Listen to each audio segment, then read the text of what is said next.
Ladies and gentlemen, welcome to Open Dialogue, the #1 podcast based out of Utah Valley, a podcast dedicated to exploring religion, relationships, reflections on the world, and everything in between. Most importantly, promoting a no-filter, open, safe discussion where every voice matters. I'm your host, Samson. Thank you for listening, viewing, and spending some time with me today. All right, take a breath. Just jump right into it, okay? I've got a special guest joining me today. Ladies and gentlemen, I met Gunny when he moved into my apartment during my first year BYU. We became friends over the shared interests of sports. And honestly, I'm grateful for him as he has been an avid supporter of mine and is always quick to put a smile on my face. He is currently a UVU student and is actually a YouTuber on the side, known to all of his friends and family as Gunny Money. As per his YouTube description, a high functioning autistic with a side of ADHD navigating life to the fullest. Ladies and gentlemen, Gunny Money. Dude, D-Man, it's good to see you, man. Thanks for welcome. having me. Dude, thank you. Thank you for being so excited to be on the show, man. I actually appreciate you and thank you for taking the time to join me today. How have you been doing, man?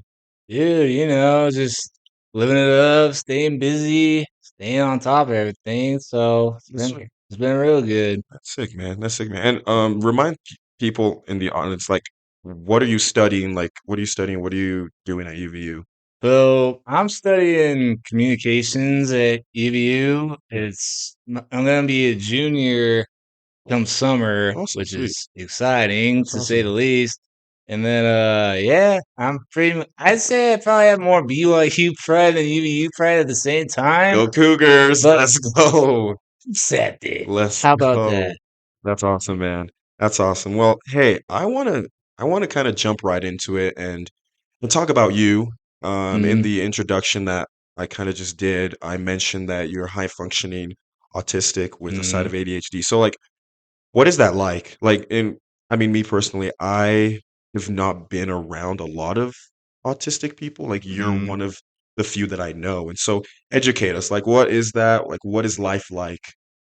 So, for as long as I can remember, being autistic, you have a lot of repetitive matters, and then you have like difficulties interacting with certain people at a certain time. Yeah. Like when I was in fourth grade, my parents didn't know what was wrong. You know, like my grades were terrible, like C's, D's, and F's at best. I wasn't this big social butterfly that I am now, and they had to find out what was going on. So we would go up to Durango, Colorado, to the psychiatrist, and then I would have to take this test, and I would have to press the space bar for every letter except the letter X. And when we got my results, they said it was hard for me to pay attention 95% of the time, which was Oh, when I was wow. diagnosed with ADHD. And then in sixth grade, of course, I had this big growth spurt, Yeah. and then my voice dropped, and then Puberty hit. puberty for real. And then my parents knew that school was still really hard for me, Yeah. and they're still doing a lot of testing, a lot of speech therapy, and they they had this diagram of my brain, that's when I was diagnosed autistic. Wow. That's crazy. So if so from a young age then, you would say that life has just always been different for you. What are some things that are different for you specifically, like compared to everyone else? Because I feel like when you get diagnosed with anything at such a young age, you see life differently and you live life differently. What has that been like? Are there things that are different to you that are maybe harder for you to do than others? It just all made sense. Like at the same time, I have more than enough friends, which I am more than grateful for. And I can still drive, I can still Yeah, date, and like I can pretty much do anything a normal person does, exactly. Yeah. and just because I'm autistic, it doesn't mean I'm different from everybody else. I'm just like everybody else. Mhm. And nobody can tell me otherwise. Absolutely. That is awesome. That's awesome. In fact, when I first met you, I didn't actually even like I think it was your dad who had a conversation with me or something like that about like high function autism. Like at first glance and at like first meeting you, I couldn't tell because you're just a normal person. And I think a lot of That's what a lot times of people have told me, it's actually. true because it's so true. Like it's just when you meet someone who's able to, I think when people think autism, they think like the very worst or whatever the classic image would be to that individual, but you are not that. You're high function, like you live a life. And so that is something that I think is super cool. And if I could ask you this question then, Gunny, what is one thing you wish the world understood about you or about autism in general? We're just one of a kind, like we may be different from everybody else, but at the end of the day, I know that I can't change me for me. I'm me for me at the very least. Yeah, And I know that I wouldn't be sitting where I am today had I not found out who I was and when I was diagnosed 11 years ago. absolutely. That's awesome. And so you where are you from? First of all, tell the people where you're from. Houston, Texas, baby. Texas, man. Texas. So you're not from Utah, and you found your way here. Mhm. Now, the question that usually arises with being from Utah is the church. And so what is your relationship there? Are you a member? What is your relationship there? Been a member all my life. That's awesome. That's sweet. And how has that how has that impacted your life? What has the gospel been for you? It's provided me a lot of guidance, to say the least. There have been times I wasn't the biggest fan of paying my tithing, Mm, but every time I get paid, that's usually the first thing I always do yeah, because you get blessings from doing it. absolutely. And if you don't do it, then you're gonna have to pay the repercussions. Yeah. But as I have grown up in the church, I know that I would be missing something had I not been a member. That's true. That's true. And so if I could then go a little deeper, because for me, I think that I could say I've been a member my whole life. I was baptized at 8. I Mhm. was born Catholic, but I was baptized at 8. And so I feel like there's a lot of things that differ for me personally, that I've seen differ from the church in Nigeria versus the church culture like here in Utah. So for you, having lived in Texas, been a part of that culture, and then lived here in Utah and been a part of this culture, what would you say is the biggest difference for you? Well, for starters, there's a lot of people up here that act like they're holier than thou, Mm, and mhm, but back home in Texas, they're open to all religions. Like I'm friends with Catholics, with Baptists, yeah, with atheists, and all that too. But we we can all have a easy conversation about it too. At the end of the day, yeah.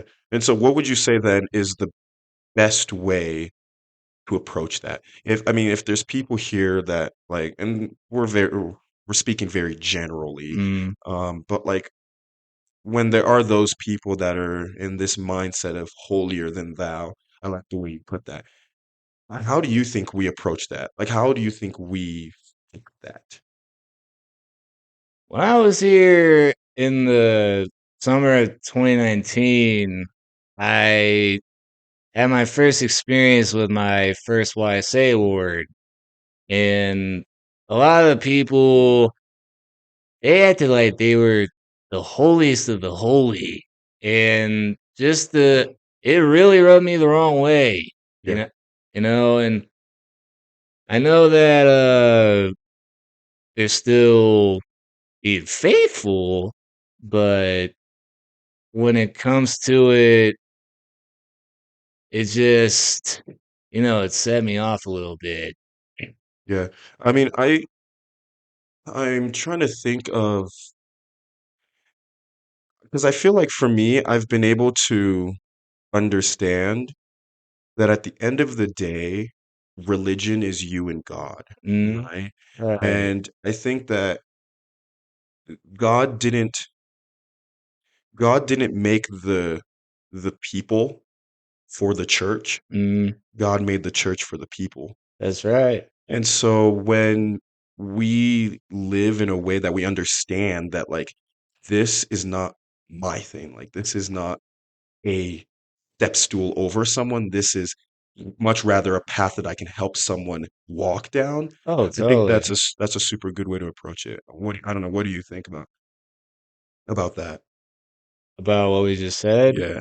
Just like being able to like how have you seen in your life you've been able to do that? Like instead of step stooling over people, you're guiding people down that path. As long as you do things the right way, you're gonna be blessed for it. You Yeah. know, like that's how I approached my mission, which I did a service mission back in Houston, for those who don't know. And I wasn't one of those that skated by. Like I was taking special needs kids on horse rides. I was at the Bishop Storehouse, Temple Laundry. I was at a donation center. I was at an animal shelter. I hung out with the proselyte missionaries, which none of the service missionaries did. I was like one of the only ones too. And I was also dish leader. And some of the service missionaries definitely kind of got, I would say, jealous of me in a sense because I was getting more recognition than them. But I know without a doubt I gave my mission everything I had, and I wouldn't have done it any other way. Yeah. That's awesome. And that's something that I wanted to touch on as well. And you spoke that you served um in Houston as a service missionary. Mm. And so for you, I have the first question that I would like to ask you on that is how did you how did you come to the decision that you're going to go serve a mission? Well, before I was called as a service missionary, I was dead set on being a proselyte missionary. I wanted to go somewhere I'd never been to, somewhere I could go teach, and all Mhm. that.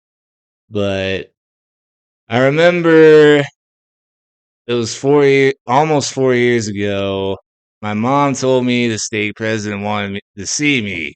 And I'm like, I could probably guess what this is about. And then we go over to his house because it was still in the middle of COVID. Yeah. And we were talking, and he mentions that I've been called as a service missionary to serve at home.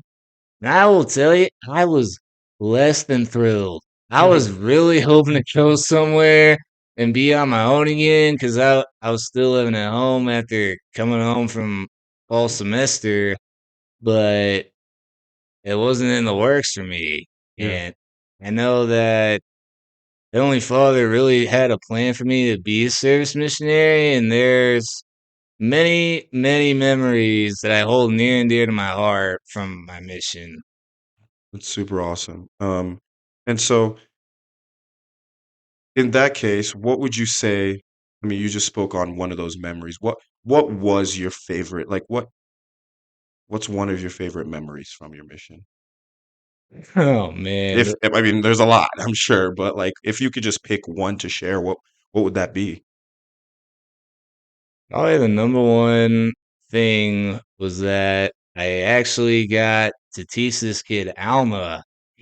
My Mm. best friend from my hometown, Katy, Texas, stand up, you know the vibe. Stand up, Texas. And then he was up here in Salt Lake on his temporary reassignment because he was assigned to Mexico City. Somewhere in Mexico. I don't really remember. Sorry, Kalani. Uh and then he met this kid Alma and his family, and he was 12, had a fear water, and lo and behold, he was also autistic. So they were figuring out a way to get to teach him, and Kalani's dad actually mentioned that he used to talk to me, which I was more than thrilled Yeah, because service missionaries, they don't really get to teach, it's you true. know, and being able to teach Alma, I could tell he was a lot like my cousin Max. He was lower functioning than I was, and then it was just cool to give side comments and say the prayer and everything at the end of the lesson. And after the second lesson, we had a date for him to get That's baptized. awesome. And the coolest and biggest honor of my life was that I actually got to speak at his baptism via Zoom. And that was really, really special. That's awesome, man. That's uh, that's unbelievable. I think y- there's a lot that can come from sharing one's experiences, especially with someone who is like you, someone who understands you, and you feel like you understand them better than anyone else. And so that's super cool, and I'm really glad that you got to be part of that.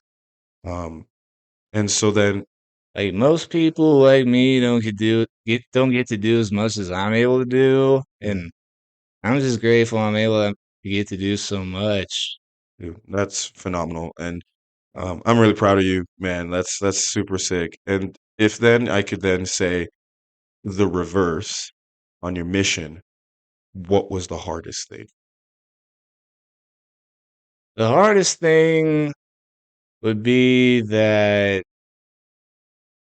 when all my friends are off at college or on their respective missions, there were hardly any people my age where I was at. So I was like, I need to make new friends, you know? And I started hanging out with the proselyte missionaries on P days. Like we would go to the state center, play volleyball, basketball. We would go to NASA. I was actually the designated driver to take them to NASA, and we actually went to the zoo one day too, which was really really fun. I, and being able to make friends with them and be able to still be friends with them after the mission, especially coming back up here, it's been the biggest blessing to have them just in my corner. And I am incredibly grateful I chose to become friends with them. That's awesome. I love that a lot. Um, and so something that I actually pivoting from your mission and something that I found out very late actually, um, was about your YouTube. Can we hold up? Can we realize the man that's sitting across from me has a YouTube channel that is thriving. Okay, I just want people to understand this man is a YouTuber. And I just want to know, like, because I remember you vlogging some things. Like I remember like when we would do things like back at Alpine, you'd usually be filming it. And so I'd like never really realized that that's what you do. So real quick, like just on that, like what led you to start a YouTube channel? I just needed a new hobby. Of course, I liked playing video games every now and then and playing sports with my friends and hanging out with them, but I just needed something to like clear my mind, you know, and I'm actually self-taught, That's so sick. That's awesome. and I'm almost at 1K, so if you want to subscribe, Get on 1K. that would mean a lot. What's the channel name? Gunny money, baby. Gunny Money. I'm not even joking. If you go to YouTube and search up Gunny Money, it's gonna pop up as the first thing. Dude, let's get you to 1K, bro. I That would want mean a you could do lot. something big for 1K. Oh, without a doubt, dude. Okay. You know. But real quick, like I want to touch on something that I saw on your YouTube. Sports. Let's talk sports, Gunny. All right. All right. All right. You are a Seahawks fan. Is that correct? Die hard for almost 12, 13 years. Okay. I have this question that I've been wanting to ask you for the longest time, and it hit me the other day. If you were the coach of the current Seahawks, what's the number one thing you would change? The 1 yard line. What do you mean? Like get rid of the 1 yard line, or like? The 1 yard line play against the New England Mm, Patriots in the Super Bowl. That yeah, was brutal. that was a brutal play, actually. Wow. Yeah. No, I don't follow football as much. I do follow basketball. Yeah. One thing I follow is the debate of the GOAT, the LeBron, greatest of all time. LeBron and MJ. Gunny, will you explain who is the greatest of all time when it comes to basketball? Michael Jordan, hands Thank you. down. Thank you. Now, can you provide your argument? I have my own reasons for why I think, but what would you say for why Michael Jordan is the greatest of all time? Here's the thing. I like the Lakers, but LeBron will never be the GOAT. And I'll here's explain why. why. LeBron has been swept in the finals. MJ is not. Also true. Has MJ three-peated? Yes. Has LeBron? No. Not at all. And here's the thing. MJ brought out the best in Scottie Pippen, Dennis Rodman, John Paxson, and Steve Kerr. And they wouldn't be six-time champs if it weren't for the grit and determination of Michael Jordan. And I actually found out today that MJ has ADHD, which allows him to hyperfocus. Really? I didn't even know that. Well, now you do. It's kind of sick, actually. Okay. And then when it comes to LeBron, when LeBron doesn't have things go his way, he just gives up. Don't cancel me, LeBron. We still love you. We really do. Me too, Like, LeBron. Me we too. think you're like one of the greatest players on planet Earth. Actually, I mean, probably the greatest player right now in the league on the planet most Earth. dominant player on planet The Earth, most without a doubt. all-around player, too. That But too. greatest of all time has got to go to Jordan. I feel that. It's facts, Gunny. See, this is why Gunny's my friend. He understands. He understands. I get it, bro. He gets it. He gets it. Gunny, real quick, what are some hobbies that you interest you? Like what are you filling your days up with when you're not in school? I usually watch a lot of TV. Like Nice. TV is a way for me to unwind. Like ever since all these streaming services came out, I don't really watch a lot of live cable TV anymore. So I like rewatch all the same movies and shows at least once a year because it's familiar. And being autistic, we love familiarity, but it's all good. I love it. That's awesome, man. That's awesome. Okay, I did have a question, What's that? and it's I don't remember what it was, but there was a time when we were still roommates. There was an impression you did. I don't know if it was a SpongeBob laugh or if I don't remember, but are you willing to do an impression right now? You get to choose though. You get to choose what impression you do. Oh, I think you know which one I'm going to Please, choose. by all means, the floor is yours. Please get first. You have to preface it, like who it is and from what, and then go with the impression. Do I need to take off my No, no, headphones? no, no, no. You're straight. All right. SpongeBob.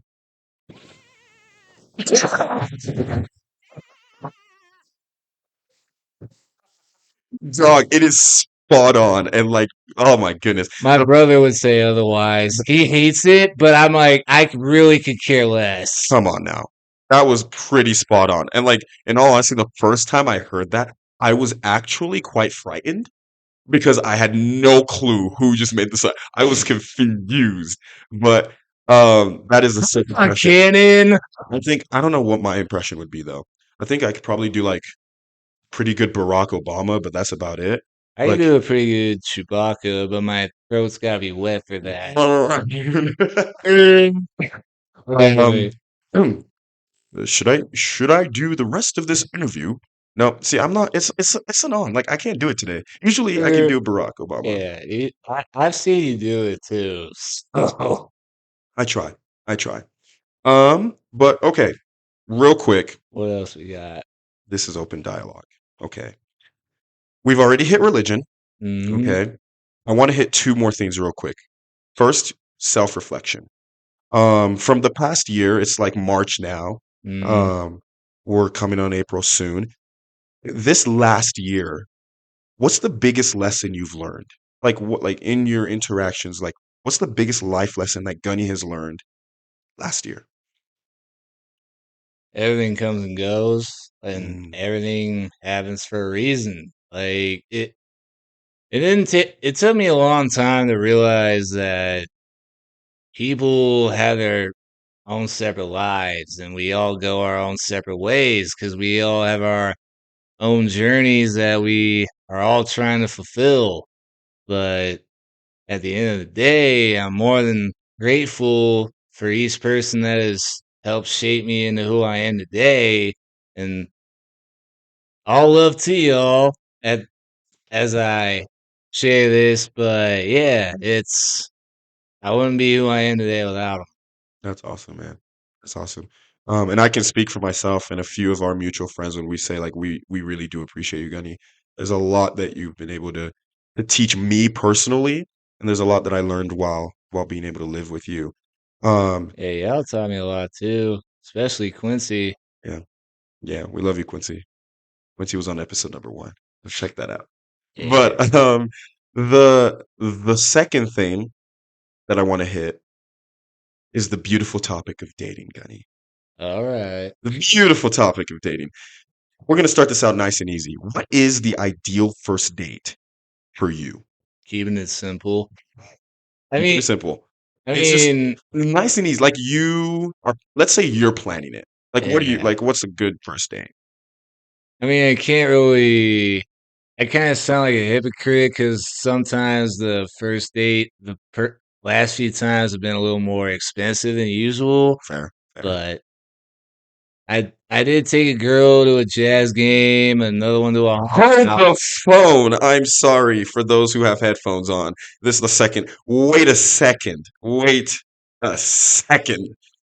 I could have gone to a jazz game, Gunny. Come on.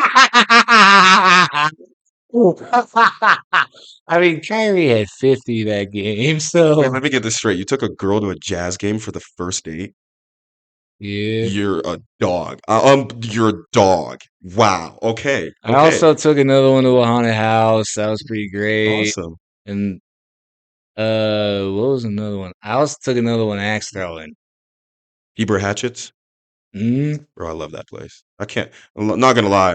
I cannot throw an axe to save my life. Like, if we were in a zombie apocalypse, I'd probably die first. Let's be honest. I'd probably die first. I got your back, bro. Yeah. I'm running to you, and I will provide, I will get everything off the high shelves I'm like at a the brick grocery store. wall. You Yeah. got nothing to worry about. Not happening. But okay. Okay. Well then what is something that you've noticed? Like if because I like to ask this a lot because different people have different perspectives, but like in Mm. Utah specifically, what is something that you've noticed is a problem with dating?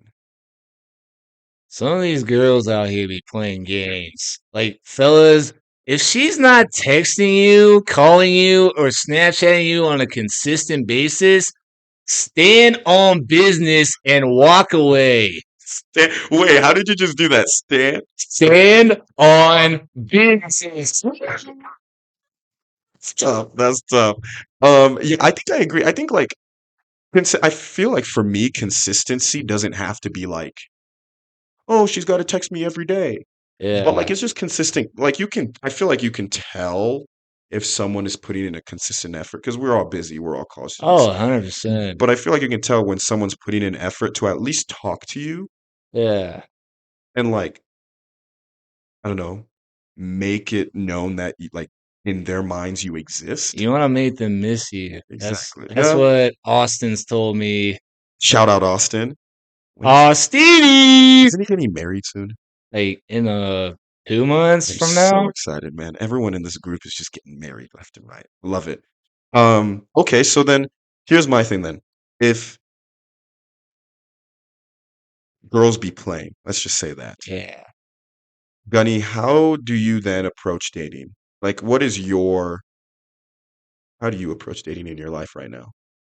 You just gotta feel it out. You wanna be their friend first. I'm sure Q said the same thing in Hmm. the first episode, and you wanna, like you said, build a lot of wholesome moments. Yeah. And if you like start off right off the bat as like, "Hey, I like you. I think you're cute. Let's go out," and then do it repeatedly, it's not gonna go anywhere. Because I'm Mm, actually a victim of that. Because I was really into this girl who was here, and I was consistently asking her out, and then she finally buzzed, right? Like, I took her out, had one of the best nights of my life, but then I asked her again, and then the next day she friend zones me. mm, But it was for the better because I definitely might have forced it with her, but she definitely taught me a lot. that's So awesome. I mean, I'm glad that you were able to at least learn um that lesson.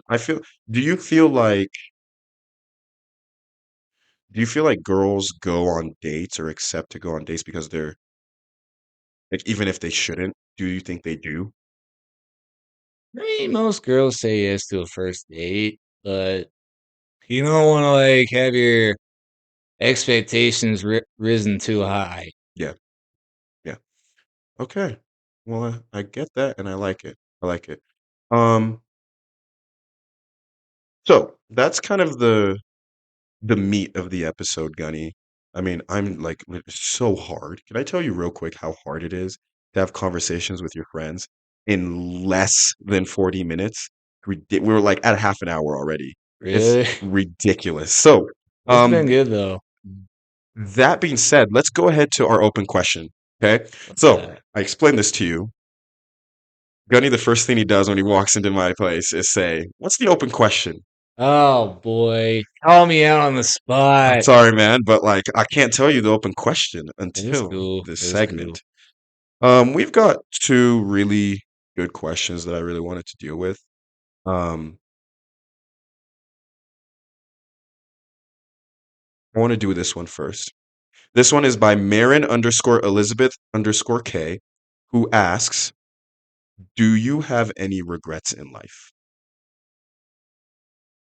There's been plenty of times I've made countless mistakes in my life, but if there's anything I know from all the mistakes I've made, once you fall down, you always get back up.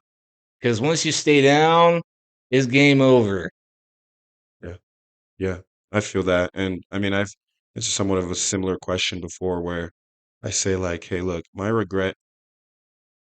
There's always a lot of regrets, like you've said.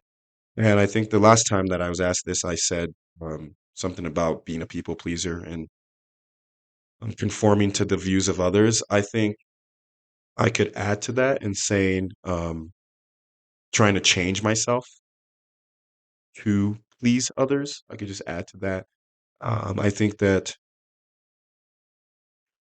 all you can do is be yourself. And Gunny, I think that that's something that I actually admire about you is that regardless of what you're going through or who you are yourself, authentic. And I think that is something that a lot of people, um, especially myself, I've been able to learn and grow from. So I really do love that. The second part of that question was like, is there a place for regrets to be positive in life? Depends on how you look at it. How would you say is how would you say is the best way to look at it then? If it's teaching you a lesson, like it is probably for a good reason, Yeah. Like it the only way you look at a regret positively is that you learn from it Hmm. and don't let it happen again. Yeah. Absolutely. I love that. I think I agree with that. I There's absolutely a place in life that's positive for regrets. Um and it kind of stems from my knowledge of God and his plan, but like uh, this world wasn't made to be for perfect people. No one on this earth right now is perfect. And no one ever will And be. no one like on this like if you come into this earth, you've come in imperfectly. Like you're not going to be a perfect human being. And so because of that, I think that regret is bound to happen, but like you said, which I really love, is you gotta learn a lesson from it. Like it's not positive until you've learned a lesson. Let's be honest. Like if something happens and it's an you view it as a negative, it's never going to have a positive light until you be like, oh wait, maybe this is the lesson that I needed to learn. Maybe this is something I needed to do. So Mm, I really do enjoy that a lot. Um, this last one's a little sensitive, and I haven't actually had time to really kind of talk to you about it. And I mean, I don't want to go into too much detail, but um, a week into this year, um, Gunny and I and a lot of other people, we lost a very close friend of ours, um, Payson Pearson. Um, I don't really want to go into a lot of detail because I kind of there have been tears cried, there have been memories seen and revisited, but mm, um, yeah, we lost our friend um first week into this year, which wasn't a great way to start off 2024. yeah, I remember calling you about it too, and Yeah, just see how shooken you were about it was how I felt when I lost my grandma and my pet horse last year. yeah, And it's people come and go, and yeah, appreciate them when they're here. absolutely. And I think that's something that I had to struggle through. And this last question that I really want to ask is that someone on here asked this is the person that asked this, Katie H. Anderson.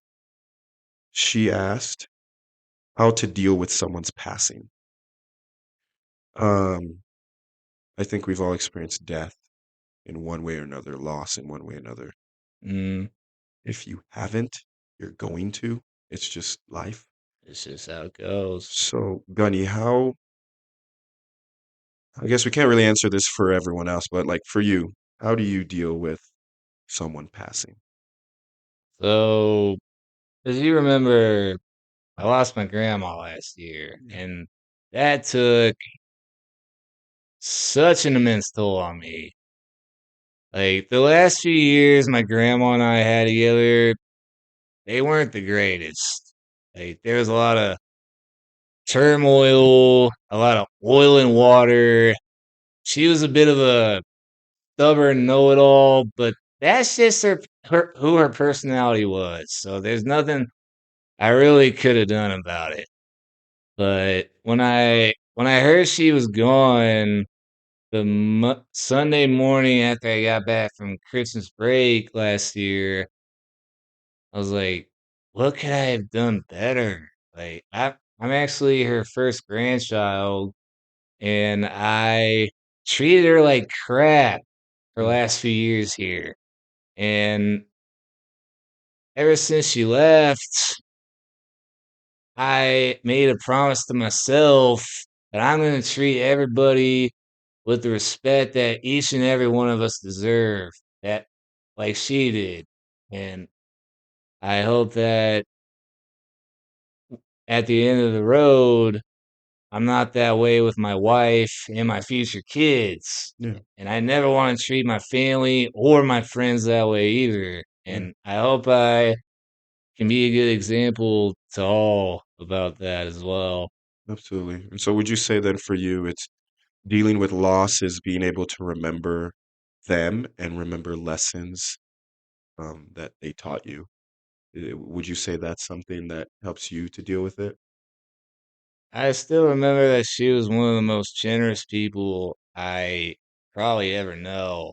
Mm, And I wish that I could have appreciated that a little more because I definitely took it for granted here and there. But oh, yeah, heavy.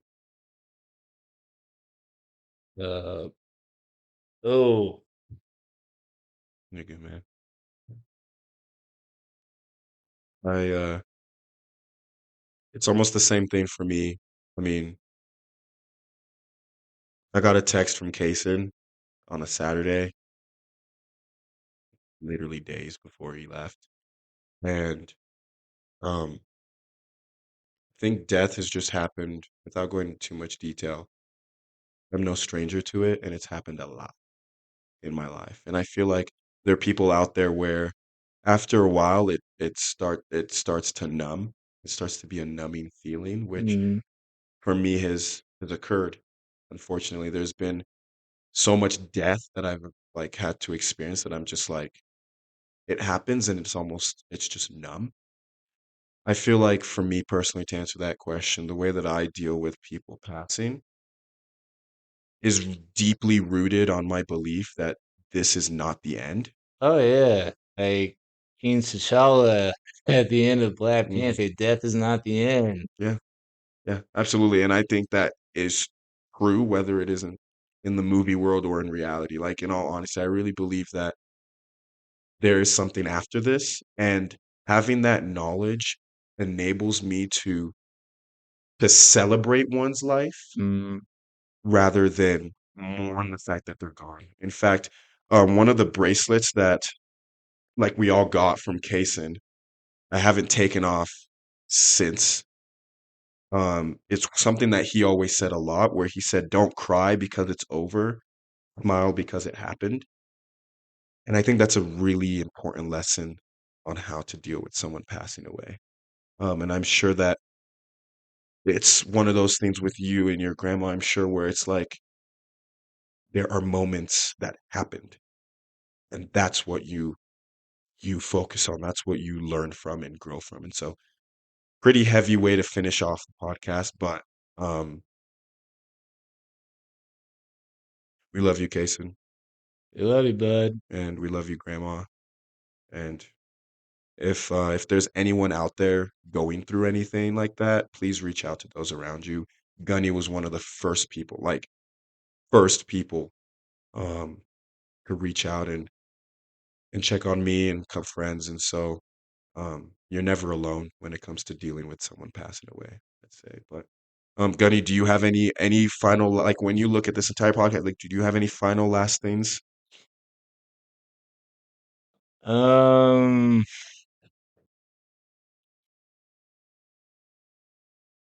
just appreciate your time here. Like life is short, and my mom calls me her personal Dory, like from Finding Nemo, because she just keeps swimming. She never gives up, and if there's ever a tough time you're going through, just keep swimming. Like it's gonna get better.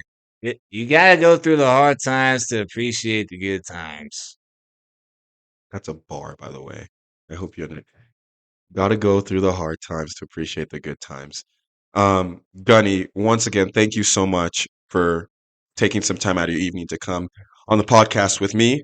It's been My a pleasure, pleasure. man. Dude, are you repeating your jinx? We in secret. Are you in Come on, sauna, man. brother? Unbelievable. Ladies and gentlemen, if you enjoyed today's episode, please subscribe to Open Dialogue on wherever you listen or watch this podcast. Your participation is crucial and helps us connect and reach more listeners like you. If you want to be featured in our open question segment and get our opinion or our thoughts on your question, please make sure to follow us at open_dialogue_podcast and follow us for updates, sneak peeks of upcoming episodes, and more. Ladies and gentlemen, don't forget to share our podcast with your friends and family. Gunny, any final things? You want to help me get to 1K? That would mean a lot. Yo, But please. Sime, it has truly been a pleasure being here, bro. appreciate Thank you you, so man. much for having me. Dude, I appreciate you so much. But ladies and gentlemen, remember this has been Open Dialogue podcast where every voice matters. Hi, Mom. Keep the dialogue open, y'all. Boom. Chakalaka.